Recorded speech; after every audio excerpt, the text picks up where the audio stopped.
What's the real target? The individual. The individual. So we need to train that across the board. And so we talk about evacuate, evade, defend. Those actions are based on the guidelines released by the U.S. Department of Homeland Security in 2013, actions born out of mass shooting experience and training. Empowering people to understand the best thing to do if it's happening, get away. If you can't get away, evade to a point where you can barricade or evade so that you just can't become a target. And moment in time, if your life is on the line, defend yourself or those that are next to you. I want to get to decision.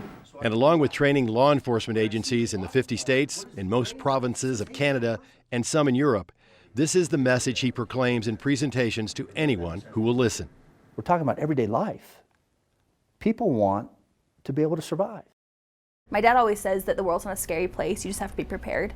And so I grew up really having an awareness of what was going on around me all the time. Madalena DeAndrea is a graduate and a former student body president of the University of Colorado at Boulder.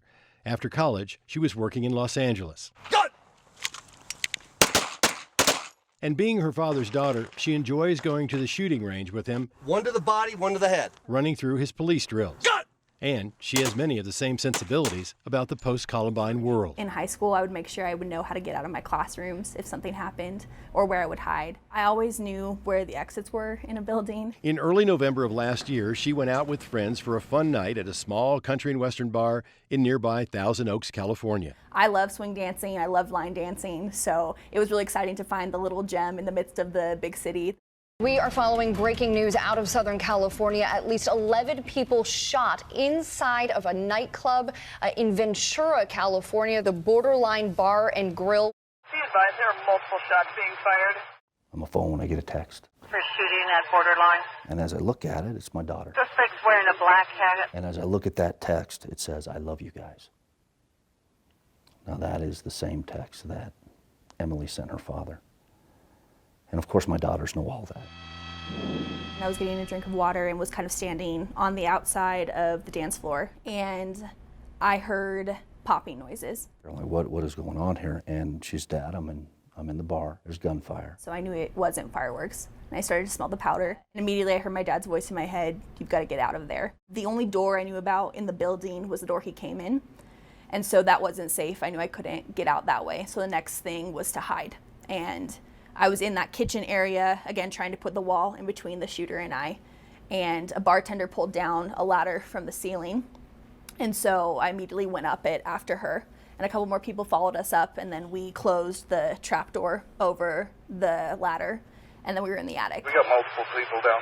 We need a lot of ambulance. That night, it was the most hopeless I've ever felt in my life. Right. As the shooting continued in the bar below her, Madalena knew people were dying. And I was trying to text people, and I realized in that moment that I couldn't text because my fingers were shaking. And so I had to calm myself down. And from there, once I started getting my heart rate lower, I was able to make some more logical decisions. I need to try to find some way to, defend us if he comes up here. I'm listening to the radio traffic. I'm texting her. I'm talking to them. I'm sharing the text that she's giving me to their dispatch.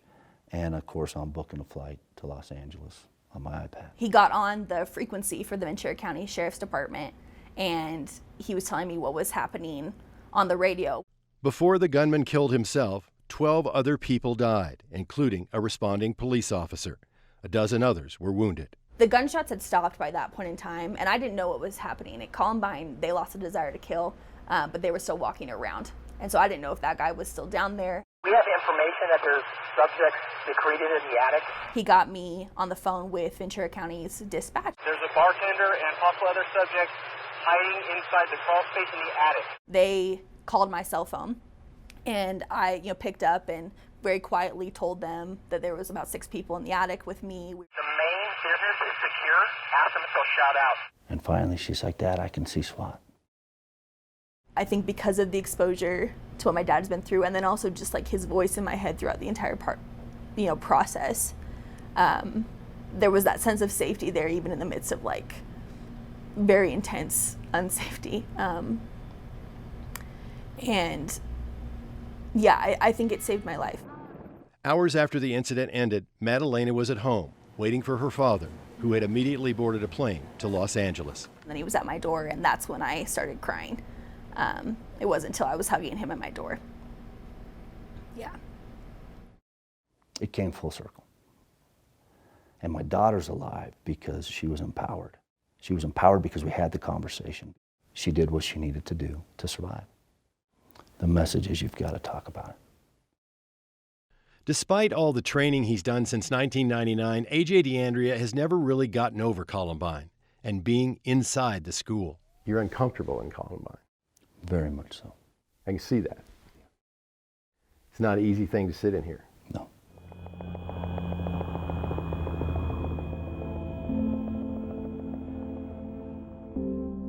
There's times it seems like forever ago, and then there's moments where it's right now. It's a half of a heartbeat ago, right? That day changed everything. And I'm very uneasy in here. When I'm in here, when I'm in these four walls, all I'm left with is the failures. When I'm outside of this building, I can see all the good that came from it. That all the lives that have been lost in these senseless killings aren't in vain, because we've learned and we've made changes and we're taking responsibility for what our part is. And that's the message.